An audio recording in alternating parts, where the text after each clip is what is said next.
Good evening, everybody. It must be Thursday night because Born Political is live on your TV. Welcome to the show. This week, it's my first.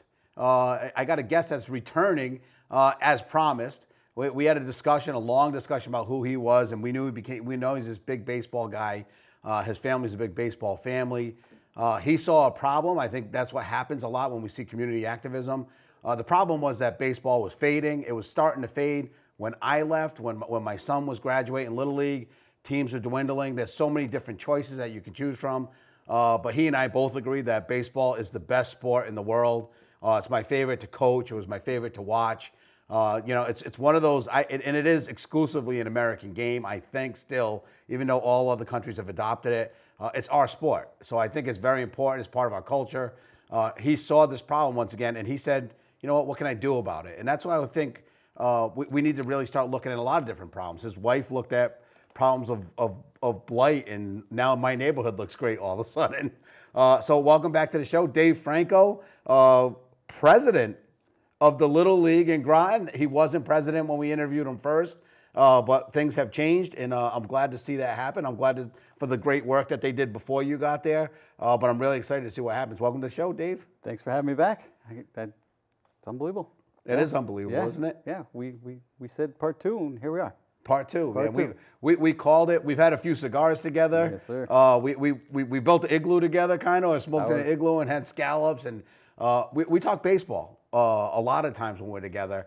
And in this league, I think that when you came into it, we knew that whoever had the league, even the last few years, we saw leadership really struggle because attendance is tough. Because getting kids interested in this game is tough. But your excitement really, it just overflows and we can see it. Yeah, I think sometimes I may go too hard, right? But you might. I might go too hard. I might even go too hard for myself sometimes. But yeah, you just got to bring that energy back, right? And I think once the energy comes back, the kids will follow. The kids will be there. The parents got to get it in their heads that, you know what, it's summertime, it's baseball time. Let's go play the game. Yep. And I think that's what we're trying to do right now. Your approach, what we talked about, and what I've seen you try to even put into action was get the coaches coached up, right? Let's start there. Get the parents. I think the enthusiasm's there. I think coaches want to do it. I've seen that, but it's making sure that they have the ability to coach. But then it's getting people. It is getting people, and how do I get to the parent, right? Because the parent is who I need, right? I need the parent to get the kid to the game, right? Or to talk up a game, or just be at home talking about the game and about how fun it was, or how well they did, or whatever, just so that the player wants to come back. But yes, coaching was my priority, still is my priority. Priorities did change, as you mentioned, because things did happen where some people couldn't commit to the time.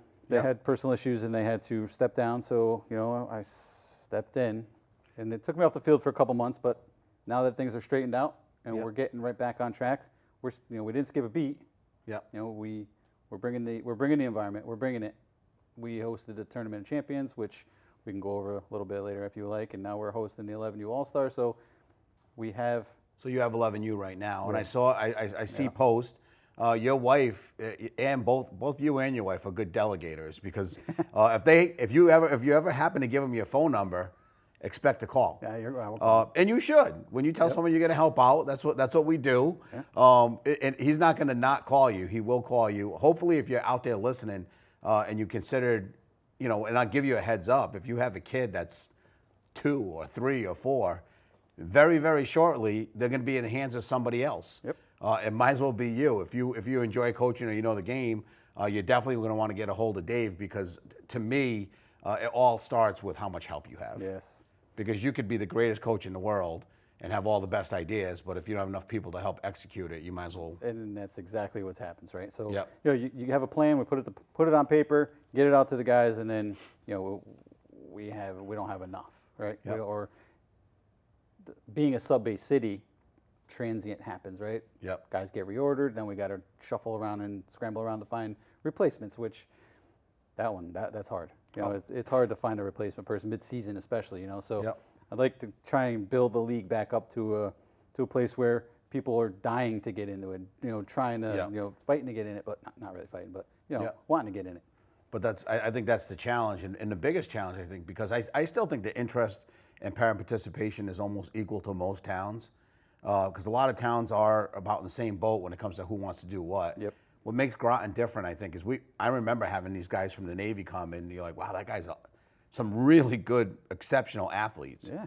That, they were from Georgia, or they were from who knows where in our country, maybe Alaska, but guys would come and they'd help coach, and they'd be there for a year or a year and a half, and they'd be gone. And they're gone.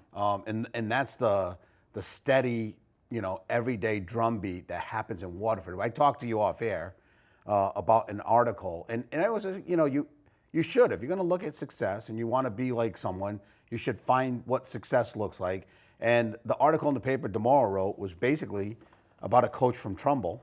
I did read it. You did read it? I did read it. Yep, I read it. So you know exactly what I'm talking about. Exactly what you're talking about. I figured you might have saw it because when you were talking to me first about doing this Little League and getting it back on track, Waterford said was one of the first things that came out of your mouth. And and you'll have a lot of people say, I hate Waterford. And usually when someone says that, if you hate the Yankees, it's because they're good. They have a lot of championship rings that you wish your team had. I'm a Red Sox fan. I'm done. I saw 4. I think I'm good for my life. But in reality, when we knew that Waterford was on the schedule, you pencil that day in. Oh, yeah. You line up your best pitcher. You talk to your boys or your gals, whoever's on your team, and you get them pumped up. You let them know, because that's the yardstick right there, Waterford. And that article basically was more about the parents and the volunteers than it was about the kids. And that's where that's the plateau I'm trying to get to, right? So, and when I explain this to our crew, which we have a really good core of people. You do? Right now, yes. We have a good core of people on our board. We do. Yep. And they're sticking around, and they're doing a lot of hard work, and it's all behind the scenes, and people don't realize how much work is really involved in being on that board, just because of the amount of things that need to happen. Right? Yeah. With field time and just player association, everything that just goes with it, right? So once we get that settled in, I think then we can bring in the volunteers. But the thing is, I'm bringing the energy, right? We're bringing the energy with, like I said, the tournament champions. So what District 10 does, right? And Rob Lee does a really good job at this. Every year, towards the end of the year, right before All-Stars, the winner of each division of their 12-year-old or the major division, right, will play in a tournament. Right? Okay. Which then Interleague. Yep. Okay. So you got whatever. So whatever District 10 for anyone that's out there is Groton, London, Salem, Ledyard, Waterford, about 10 Mystic. leagues. Yeah, it's just like the ECC. Yep. Right, for high school. Yeah, mirrors it almost. Yep. Exactly. Yep. So you play that, and we hosted it this year. We've never hosted anything of that sort before, and it was really hard, but we did it. We got it done, and then by doing that, we were awarded the All-Star game. Yep. For the 11U, right? Which also is now bringing the energy. So that's where I'm saying I'm bringing the energy, and people are coming, people are seeing it, and the town. I got to tell you right now, man, that Jerry Locken and his guys. Oh yeah. Banging, man. They did a fantastic job making that field the way it needed to be. I got Jerry out, Locken scheduled to come on the show. He's right now. He's got the parade and everything. And Yep. by the way, I'm the Grand Marshal. I told you off air. Yep. Hopefully, everyone comes out to the 4th of July parade, because I'm always super stoked about that. The parade. You guys are going to also be in. Yeah, that? we're gonna definitely be in Right. it. Yep. Yep. So the you'll VP be in of our, that. our VP is working really hard to get us in there, and she did a good job doing And it. hopefully, if you're out there listening and your kids are, again, there's so many options, and we get that. We just hope that you can kind of work your way and give them a shot at baseball. A lot, and if they tried before and they weren't happy with the way the league was going, or they weren't happy with the coaching that was happening, I think that's all changed. And this is definitely not a hit on the people that were there before you. Absolutely not. Because really, I absolutely saw the decline of it. You couldn't beg a kid especially in our league. There was a lot of, it wasn't the best of best coaching, I think, sometimes, and it wasn't any fault of the people that were volunteering. It's just because they hadn't done it before. Right. And that's what I stepped into. Right. It says people had time, they just didn't have the knowledge. So that was my issue. And you start bringing in guys with the knowledge and putting them in certain situations, right? So what I did was I put liaisons at each division, guys who knew what they were doing, and then did combined practices so that the other coaches can actually learn from the guys who know how to coach. Yeah. So learn how to run a practice, learn how to teach the right fundamentals, so that this way they can go on through the season and you know what, they get better. The kids got better. You can see it. You know what I mean? And in that article, I think what they most expressed, I think, was the fact that if you were a Waterford guy, you come back and you bring your kids, and you become involved. And that's what I saw growing up. Yep. And I got to tell a little secret about Waterford too that people don't know. They all went in the article. They said they all went to the Bird's Eye in London after, and a lot of it is because their families came from New London. Yeah. And New London was the hotbed for baseball in the '70s. A lot of these guys, they graduate, they move on, they go out into the outskirts in London, which London's so small, there is no suburbia if you really wanted to be in the suburbs. So they end up in Waterford, and their commitment to this game, and it's spilled over in other sports. I mean, they won a basketball championship recently. Their football team is scrappy. I mean, it's going to be hard to win with that size school, but they just, if you can get one sport in any school that has that kind of respect, like Fitch High School. Fitch is, yeah, and that's what I'm trying to keep, right? I'm trying to keep Fitch at that gold standard, at least on this end, right? I know Mystic and we're going to combine or whatever, but I'm trying to keep Groton competitive enough so that we can keep Fitch at the gold standard, and that's which it starts. I think a lot of people think it's a foregone conclusion that every year Fitch is going to be good. It has been. Yeah. It has been a foregone conclusion, but it doesn't have to keep being that way. And when you have leagues disappear in your town and these feeder programs are gone, all of a sudden you find yourself not on somebody's calendar. Oh, yeah. They're not checking off the day they have to play Fitch or the day they have to, do whatever. And I got to tell you, a lot of the story was about their field maintenance too. Yep. Groton does invest in their recreation department. Jerry Locke and their crew, Park and Rec, the town. I'm going to tell you. That field is unreal. I'm going to tell you, when we got the tournament champions, you got to have the field at a certain spec. Yep. So what I did was I emailed Jerry, and I'm not even kidding you, that day, Jeff Church was out there with his crew. Yep. And they're cutting the line, they're cutting the infield, they're cutting out the warning track. It looked like, I'm not kidding you, it looked better than Williamsport. When you go down there right now, if you go down there, come down, I think Friday, there's games going on Friday night. The lights on. The field looks amazing. It's a great atmosphere, and I don't know why people don't want to be involved in that. You know what I mean? So that's this Friday, and in the Tournament of Champions that you hosted. Yep. You called me one night. I came down. Thankfully they were there already, so I got to watch games. I didn't have to volunteer, but it was there was energy. You could feel that you hadn't seen it in a while. But also, I went to the concession stand, and it was the mayor of Groton and Councilor Franco, who's your wife. Yep. The thing is, when you have two busy people, me and my wife are in the same boat, you end up getting roped into a lot of things. Your wife in particular does a lot around Groton, and she'll show up randomly at my house now with plants, and I have to go. It's my neighborhood, so I feel obligated. So she comes in, she pulls up, she throws these plants on the ground and shows me where she wants them, and I go dig the hole and throw them in. Throw them in, yeah. And I know one day we're going to get to enjoy all those nice flowers, and it's looking great already. And then I got to tell you, she goes every day. She goes around there and she waters them. She's got neighbors. Has she been going to water? Yeah, because the neighbors are saying, you can use my spigot. Go ahead if you want to bring a water can. Yeah, go ahead, use my spigot, and she'll go around and water them all. Oh my gosh. Yeah, so she on her way home from work, she does it. But that's getting stuff done. Yeah. So I'm gonna toot your horn a little bit here because this weekend we were installing the flat bar and we're getting the batting cage ready. It's not completely ready yet. You can still use it, but once it's all filmed, it's gonna look unbelievable. But I look over and that award ceremony, which is so important to have. And I think there was a couple years where we kind of skipped stuff like that, and COVID, and there's some kids that miss some of that. I think it's an important part where it's like a graduation. Almost, it but is, it looked good. Especially the shove off for the older guys, right? So they're going on and doing other things, or the kids coming out of majors going into the senior league. Yeah.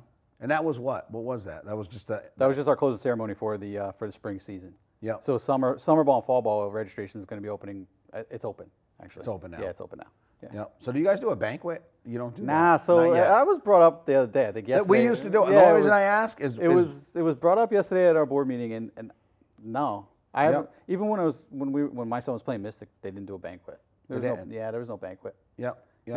Everyone's so busy. Yeah, the and COVID thing actually got rid of it, I think, too, because Fitch used to do a banquet, and then they got back to it this year. We didn't have a banquet last year or the year before. So it was always at the Elks. The Elks always opens up their door. They have to every community event. I'm a member of the Elks, but I've seen you call them and they'll at least give you the hall or something. That's usually the biggest expense. But I mean, I'm not opposed. You know what I mean, I thought it was neat at the field. It kind of belonged there a little bit, and I think with COVID you can't plan anything still. And I think what also is important is you get the parent there and they get to see who you are. Yeah. Right. And they get to see what you're doing, and they get to see all that. It's like when I'm walking around, I know I'm busy. You know, we're all busy, but I make the time to get down to the field as much as I can, and you see the parents, and then they're like, "Oh, you're here." So, Yeah. you know, if you kind of lead by example, hopefully that kind of rubs off on people. Yeah. You know, that's what I'm looking for is more people that want to be involved. You know, a big change too, and I think people don't realize it, is you know, a lot of folks worked at Electric Boat in this area and Pfizer, and they had these great jobs, and a lot of grandma and grandpas are out of state somewhere. Yeah. Which I say come back. What are you doing? Like, see, watch your kid play baseball, man. But that is something. I mean, when we played, our grandparents, it was a family event. It was a family event. Tents were pitched. Yep. Hot dogs and hamburgers were getting cooked by family members. It was just it was more of a tribal experience, and the baseball was tribal. Maybe and maybe that's why I looked so fondly on baseball, because it was just that time in my life where we would have a pig roast. We're Filipino, so there'd be a pig roast down under one of the pavilions, and we're playing ball. Yeah, I mean, it's you know, it's camaraderie. Everybody's together. It's almost like a picnic. You know, you have your picnic and you're playing baseball. You know what I mean? Why don't you want to be a part of that? Yeah. I don't understand. You know, it's like to your point earlier, we're renovating everything. We're trying to make everything better, right? So we're redoing the batting cages over at Washington Park, getting all new netting for the cages over at Calvin Borough, so that, you know, we're up to par with everybody else. And once you get everything you need to train, then we can, you know, do the job we need to do with the kids. Yeah. You know, that's the important part. And I think they need to play more baseball is what it is. You know, we don't play enough games. Yeah. And I think they're used to that light schedule. Yeah. They're used to the mandatory 12 games. That's all you get, right? Yeah. That's what you get by district. But other leagues they play 25 game league. They play 25. That's games. what we played growing up, and I think I honestly still think All Stars has hurt Little League to a pretty almost strangled it, because when we were younger we used to do the All Star break, and then they went to the double elimination. So All Stars could be one day. Like when I was young, you would go away and then they'd stop baseball for a week, and District 10s would be settled in a week. Yeah, so 10 now does a pool play, so you get 4 games minimum. Yeah. So you'll play 4 games, and it's over. You're right, it's over a week and a half. Yeah. Right? Yeah. So if you get bounced, if not, then you go into the next week. So you play into first week of July. So did you do an All-Star break though for your league? No. So the league, the season ends when All Stars begins, and then summer ball will be parallel with what with All Stars. Oh well, okay. So kids aren't getting dropped. Right. So that's the other thing that has that, right? So I don't think that was happening. I don't think there was that parallel season with summer ball. So that's, to be honest with you, I think that's where you're really going to get your bang for your buck, because summer ball is more development than anything else. And you still need competition. You're still going to play against teams in the district, right? As if the All-Stars they're playing the teams in the district, but you're just not an All-Star team. Yeah. It shouldn't make a difference, right? So as long as you're getting that competition, you're playing games, getting your reps, they're going to get better. When you're playing one season, and that's what they've been doing for a while. Correct. That's what we did. We would actually not have summer ball. We went right from spring ball and waited till fall. And what I saw was kids purposely missing at bat in practice, purposely trying not to, because they hit their hands and it hurt, and you throw 2 or 3 more and they're like, you know, I say, are you trying to miss it? Because I'm up here pitching. Yep. If you're hurting, man, step aside. And they go, no, coach, I'm good. But we would play. We'd start this season in April, because we had to be done by June 5th or whatever it was, 8th, whatever the All-Star date is. So you had April, where it's freezing cold and you're practicing, May, where it's freezing cold in New England. Yeah. And by the time you get good weather, baseball weather, season's over. And that's why, you know, I wasn't a big fall ball guy back in the day, right? I was not big on the fall ball thing. Yeah. But now, since the weather's changed, a little bit, it has. Fall's better weather than spring. Absolutely. Right? So, you know, in the fall, you're getting your baseball people, because the guys are playing soccer or they're playing football. They're not baseball. You know, they're not playing baseball. Yeah. So, but you know, in fall, you're getting the baseball crew, and that's you know, it's important. Yeah. How's the numbers for summer? We just opened registration yesterday. Yeah. Kinda. So we haven't really announced it. So you guys getting it right now? Yeah. Go look on this Little League. Now they can find everything on if they Google Groton Little League. Yeah. So GrotonLittleLeague.com. Yep. Everything's out there. Anything you need out there. Whatever you cannot find out there, just go to the About section. Yeah. How much is the summer ball to join? So summer ball is going to be combined with fall ball, right? Okay. So it's going to be $100 for both seasons. Okay. I think there's a $25 discount if you do both. Okay. at the same time. Yep. You know what I mean? So Yep. don't quote me on it, but I'm pretty sure that's how it's going to be. Yeah. No, that's good to know because I think if people are out there watching now, is there a family discount or is it just? Well, actually, you know what? At $75, It's 75, probably, yeah. So I mean, it's at that point. I mean, if they really need it, of course they'll get it. Right? Yep, But, yep, You know, yep. all they got to do is again. And Contact there's us. actually, and I should point out, there's community groups out there that will supplement or scholarship or if somebody was. We don't say no to a kid. Let's just put it that Yeah, way. exactly. I mean, we're not going to say no. Yep, You know, I yep. mean, we're just- So yeah, if you're a family, you can afford it. You go there and pay, and and we'll figure out a way scholarship if it doesn't work, and that's the way the league should operate. We never turn a kid away, never. Yeah. At least not me. You know what I mean? What are you thinking now? So you started off in the league, obviously. I think last year we fielded one team, and that was barely a 12-year-old team. And I know because I heard through other parents saying, I'm not sure if this league's going to last any. And it's still, it's in its infancy right now. So right, I think. because like I said, the board we have right now is all brand new, right? Most of us, it's the first year. Yeah. So our concession person, she's doing a banging job. She's literally killing herself to the point where I saw her there. Yeah, she works third shift, and then she comes in. Yep. She does all the inventory. She makes sure that she does all the shopping, which I think we're going to get a U.S.